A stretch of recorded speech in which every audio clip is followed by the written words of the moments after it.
I'm going to remember that. That is incredible.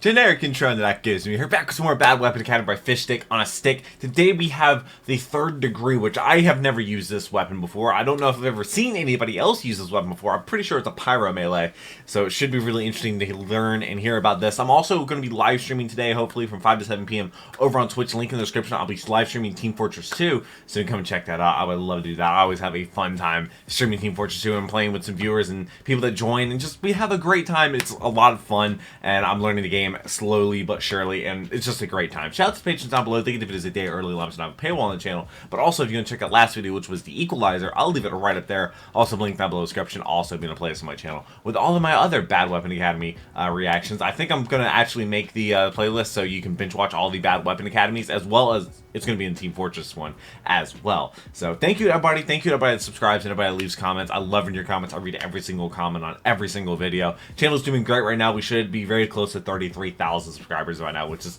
a third of the way to a play button. That is when I'm going to cry on camera. So give me that silver play button. I will cry on camera for you, like 100%, no doubt. That'll be a dream come true. But thank you all so much for clicking on the video. Let's go ahead and jump on into this stuff. It's a bit of a longer one today. I'm probably live streaming Team Fortress 2 today. Hour and a half after this video is live over on Twitch. Yeah, but it's always fun streaming. I don't think I've ever seen anybody actually use this thing in a game before. It's a pyro, so pyro's not exactly fast, so it's not like a demo night. You know, let's scout. Oh, speaking of demo night, hello. Nice. Yeah, yeah. Oh, wow. Jesus, this thing does look kind of fun. I'm sorry, did he just, like, jump with that? Oh. Return to fist. Ah. Welcome to Bad Weapon Academy, where we take a look at the worst weapons TF2 has to offer, and I show you how to best utilize them. Today, we're going to be looking at the only objective straight upgrade in the game, the third degree. It's a bit strange how that works, isn't it? There's no downsides to using the third degree, no damage vulnerability, no holster penalty, no slow swing speed. So why is it bad? And yet, there isn't much of a reason to ever use this thing. Why is that? Why not? Well, aside from the fact that it looks like it's made out of peppermint candy cane more so than the actual candy cane, we need to talk about Pyro's melee in order to understand what's gone wrong here. Well, I mentioned this briefly in my Equalizer video, but there's a few classes that have issues with getting offensive utility out of their melee weapons. Those classes being Scout, Heavy, and Pyro. Let's break down each of these at their base. Scout's incredible mobility allows him to easily close the distance on his enemies. And knowing this, along with making in-universe sense considering Scout's man-baby physique, Valve made his melee attack do the least damage of all classes in the game. On top of this, his scattergun and even his pistol do far superior damage at bat range. So you'll only ever use it as a last resort if you run out of ammo in your clip. And even then, you'd just be better off reloading. For Heavy, this is even worse. At least Scouts can be left without scattergun ammo pretty frequently, especially if they're using a non-pistol secondary. Just don't run out of ammo. But the situations where you run out of minigun ammo and are left with nothing but your fists are going to come down to player inexperience more than any other factor. Or from trying to get that achievement where you fire $200,000 worth of minigun ammo. And the minigun is so devastating at melee range that everyone short of a spy is going to do everything in their power to stay as far away from it as possible. Oh, they tried. People about as well and even more reliably than a random crit from your fist can. And finally, we come down to That's Pyro. A golden pan. If you break it down to just stock weapons, there's still situations where Scout and Heavy's melee come into play. That's not Scout common. is capable of being caught without primary ammo, and Heavy's fists have what is probably the best and most reliable taunt kill in the game. But with Pyro, how is that the most? There's really no reason to ever use your fire axe. It's pretty much the exact same issue as the Heavy problem with no taunt kill. As a Pyro, your most effective range is flamethrower range. I've never got a taunt obviously kill. Also includes melee range. And there's no extra benefit to hitting a target with your fire axe as opposed to keeping the fire That's a button terrible surprise. In fact, it runs a chance of being actively detrimental since you won't get the benefits of afterburn if you're trying to use your melee instead. And even if you use it as a finisher to get some extra burst damage at the end of an attack, you run the very real risk of your attack vanishing into thin air because whether or not you hit someone with your melee attack is about as up in the air as whether or not it'll instantly delete them from existence. It'll sometimes be worth it to get a random crit on a target you couldn't burn in time, but any other time, it's going to actively work against you. He got a kill, he doesn't care. Even against pyros who resist your flamethrower, if they know how to right-click, that basically nullifies any effectiveness you have against them. The fire axe's only conceivable two uses, being a finisher for once you've buttered up a target with fire damage and being able to damage fire-resistant targets, are invalidated by the existence of the shotgun. So it just since it shouldn't can do those exist. things more effectively. It's not that it's bad, it just doesn't have a use. Once you throw unlocks into the mix, though, suddenly everything changes. This is because there's basically two kinds of melee weapons in this game. Ones that enhance your combat effectiveness, and ones that grant some kind of utility. Or, in the best cases, a little bit of both. For example, the Boston Basher is not only more effective than the Bat in combat, assuming you don't miss your swing. I hate idiots! But it also gives Scout a support role by helping his medics build Uber. The Fists of Steel are great for crossing sight lines, retreating, or simply acting as a human shield. And the Power Jack is great not only for getting around the map quickly, but also as a finisher since it gives you a bit of health on kill. Perfect for a class who needs to get in close to do damage and who now has a speed boost to close the gap on enemies a little easier. In the vast majority of cases, the utility branch of melee weapons come out on top. The Atomizer gives the Scout the ability to triple jump, which is absolutely insane. The Gloves of Running Urgently allow Heavy to quickly get into the fight, and the Homewrecker will immediately cause everyone in the server to suck your dick. There's some good combat melees. Like the Ramp Assassin increases your effective range as Scout at very little downside since you aren't got a headshot with that in the first place, and it's good for softening up enemies before you close the distance on them. And the Extinguisher is an amazing finisher, giving you extra damage and a speed boost on a kill. Hell, even the Killing Gloves of Boxing are good for fat scouting in medieval mode. And then you get to the third degree, medieval mode. And you're like, I want to play some of that. Why? It's the stock fire axe with one extra stat added. Players connected via medigun beams are hit. Basically, if you hit a medic who is currently healing someone, you also hit their target at the same time. But it's never going to happen. This was on weapon stereotypes. It doesn't matter how many medics are on the target either, and for enemies being healed by more than one medic, it doesn't matter who the group hit. They're all connected. However, in regards to the Amputator taunt, that's a one-way street. It'll only work if you hit a patient the medic is healing, and it only connects that one target and the medic. So hitting an Amputator taunting medic isn't going to hit everyone that's currently getting healed. And that's it. That's the only thing separating it from the stock Fire Axe aside from its design. So all the problems that the stock Fire Axe has still apply, but with one exception. If you see someone being healed by a medic, you just kind of run at them. Like a fucking idiot. And then you die. Now, what I think this weapon is meant to be used for is a sort of ambush weapon. Like if you're flanking behind enemy lines and you see an injured enemy running to their medic for help, then that's your moment to strike, as the patient will be too injured to stop you before it's too late, and the medic will be left defenseless and now wounded himself. I don't think the intention with the third degree was the strategy that actually came out of it, which is you run at the patient, hope for a random crit, and then die regardless of whether you even reach the target in time or not. What I said in the Equalizer video about the kill you get being the last you'll get in a kill streak applies tenfold to the third degree. This is because running at someone, being overhealed by a medic, is generally retarded. Mainly because medics are attracted to power classes like flies to shit, especially heavies who absolutely shred you at melee range. They are your worst enemy when using the third degree if they're aware of you. And even if they're not, it only takes a split second for them to realize you're there and start destroying you. Medics also like to hang around other things that completely zone you out as a pyro, like sentry guns and other pyros who know how to right-click. And perhaps most importantly, they like to hang out in big groups full of people they're constantly shifting overheal on. Meaning you can get a swing in on someone overhealed, only for it to not matter at all because the medic either suddenly stopped healing him or pulled out his own weapons to defend himself from the pyro now encroaching on him and his patient. This is especially true while they're building Uber behind enemy lines. In other words, this weapon's best application is against highly aggressive medics with a dedicated pocket. In the dream scenario, the medic that girlfriend. power class main with the Australian primary and triple stacked unusuals who's been rocking your team's shit loses his posse of medics that have spontaneously gravitated toward him like an asteroid belt of overheal particles to a well-earned and highly skillful random crit. And he's so ashamed of his failure to protect his harem that he immediately killbinds and leaves the server. In the worst case scenario, which you'll run into much more often, you die before you even reach your target, or worse, you manage to hit them but the game decides, fuck you, you didn't because your ping is too good to be using melee. And keep in mind, is that seriously what happens? All assuming the enemy team has a medic. If they don't, then you'd be better off using any other melee.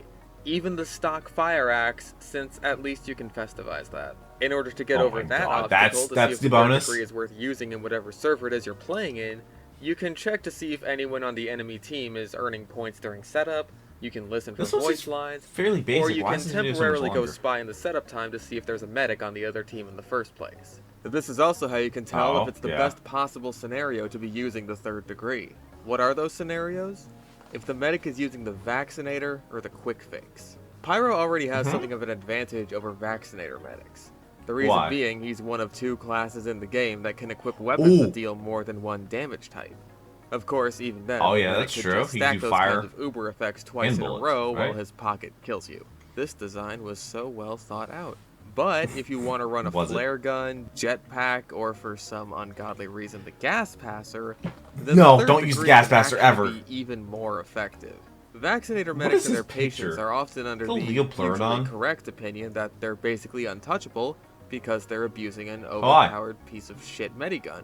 So maybe it's my bias talking, but it's extra satisfying taking advantage of the fact that there's no melee resistance on the Vaccinator. As far as the Quick Fix goes, Pyro is actually at a disadvantage against Quick Fix medics since the Uber effect will almost completely negate your air blast, and the consistent self-overheal on the medic makes him very difficult to kill on your own. But a crit from the third degree will completely bypass that. On top of this, the Vaccinator has a slower overheal rate, and the Quick Fix has less overheal overall, meaning your random crit actually has a chance of taking out the patient too in the right circumstances. Or at least doing enough damage that a second swing will be enough to take them out. The main reason this is so good against the Vaccinator and Quick Fix is that it effectively invalidates their Uber.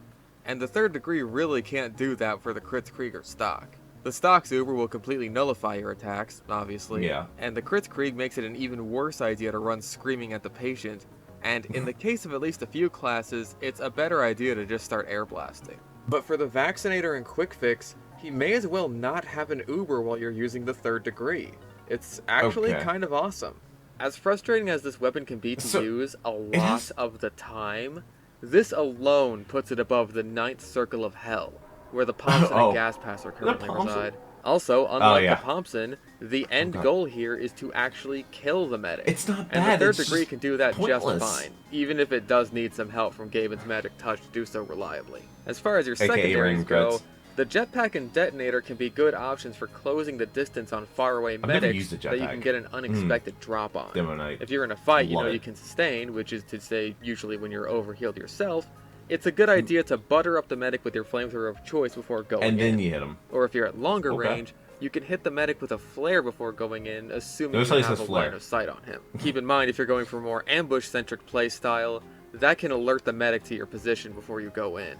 Generally, I like to use the third degree defensively more than offensively. This is mainly because of the prevalence of leveled sentry guns, but it's also because you can camp yourself outside of the enemy spawn at the beginning of the round to try and get a cheeky kill on them before the round even starts. And in general, offensive Ubers are typically much more game-changing than defensive ones, which are usually just there to sort of hold them. You get very lucky you didn't get so being able to prevent those can really be a big help. You got a triple kill? And of course, the last thing to talk about is man versus machine. With a crits canteen, an assist from your medic, or even just luck itself, you can totally bypass the need for the gas passer on a group of medics. I'm going to remember that. Be a good backup for that is incredible. Waves that there are lots of groups of medics your way. Yeah, or and they in all situation have a where posse you of need to medics. use the gas on a big group, but then medics come right after. With the slow recharge rate of the gas passer, this can be a big help. Not to mention, gas it's passer just is great. satisfying. Yeah. Yeah, it is. That's nice. It'll Turning require a group some of knowledge medics of the into money? NPM wave of choice to use it most effectively, and it really isn't that good on giant medics, but overall, if you see a bunch of medics in the lineup, it's a good idea to at least have it equipped just in case. Yeah, so just yeah, for that. That's the third degree. One of the most unremarkable and forgettable weapons in the game, but it has its uses, niche as they may be. Being one of those weapons that's specifically meant to counter one class really limits this thing. Useless. On top of being a melee for a class that traditionally has little use for his melee without some other kind of benefit. So what do we do about it?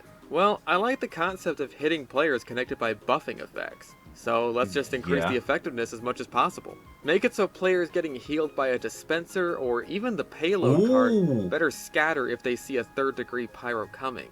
That's a good idea. They all run a risk of getting hit at once. I feel like this would be especially effective on dispensers since it's a more practical version of the ambush concept I mentioned earlier. As enemies who fall back to dispensers are almost always pretty seriously hurt, but I wish it and did. Dispensers attract big crowds. I'd also like to buff the effect against amputator medics and have it also apply to the soldiers' banner charges. I'd love to clear out half a team with a single strike if possible. If you want to go really crazy, you could even do this for debuffs. So a group of enemies hit by a scout's Mad Milk, a sniper's Girardi, or even a pyro's gas passer would also count as connected as long as they're under the debuff's effects.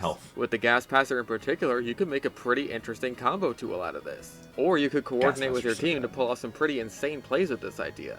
And it wouldn't rely on the enemy having a medic anymore. Yeah. And if you wanted to go really nuts, you could have it mini-crit connected players. Ooh, this last one that was is impressive. mostly under the dream scenario where random crits are removed from the game. But if that isn't going to happen, then I'd say get rid of them on the weapon and also give it a damage penalty on non-connected Why do you taunt? enemies. There's also no visual or audio indication that you've even made a successful double hit, and no audio indication that you've killed a medic or his patient through the beam, aside from the standard kill sound. Yeah. If it were up to me, I'd put in a sound cue similar to the Machina when that happens, because as it stands, sometimes I'll get the random crit and have no idea. See one kill in the feed and be like, hey, wait, what? Which one did I kill? And good question. God, do I even want to festivize this thing? It's already kind of ugly. No, it's not ugly. And that's about it. Just take the base concept and go nuts with it. This weapon isn't exactly useless, and the dopamine rush you get from that connected medic one-shot is something that's hard to replicate in this game unless you're a Caber Knight main. How many but it's just guns are able to do that? This weapon's existed for so long in its straight upgrade state, and it's never been touched. I even checked the high GPS balance mod. They didn't edit this thing until Zesty made his video about it. It just feels out of place, like it belongs in a different game or something. Videos. Even down to the weird circus clown design. It doesn't even fit in with its own set. This is meant to pair with the fucking Flog and Man Melter. Okay, why? Hopefully one day, the 3rd degree will feel right at home with Pyro's other melee options. But until then, go out there and give those medics a taste of Gaben's fury, and tell them Fish sent you. He didn't talk about festivizing it at the end. Usually he says, just let me festivize it and we're good. It's a 3rd degree. I mean, I think it looks cool. Do you think it looks cool? Definitely let me know in the comment section. I'll read every comment. And like I said, I am going to be streaming Team Fortress 2. Yeah, probably, maybe as you're watching this video, if you're not watching it the second it goes live, like I said, an hour and a half after this video goes live, I'll be live streaming on Twitch from 5 to 7 p.m. playing Team Fortress 2. It should be a great time. I might try some medieval mode. It's been a long time. I love playing some Demo Night. It's always a fun time on stream. We have some hilarious moments, and I would just love to see you there, and I'm always reading chat and talking with you all. That's why I love doing it. But I really hope you enjoyed this video. We'll be back next week with the shortstop, not the baseball position, but apparently a gun with 4 barrels that I didn't know existed. So it should be really interesting. I'll hope to see you back for then. I hope that you're subscribed. But until then, take care and cue the music.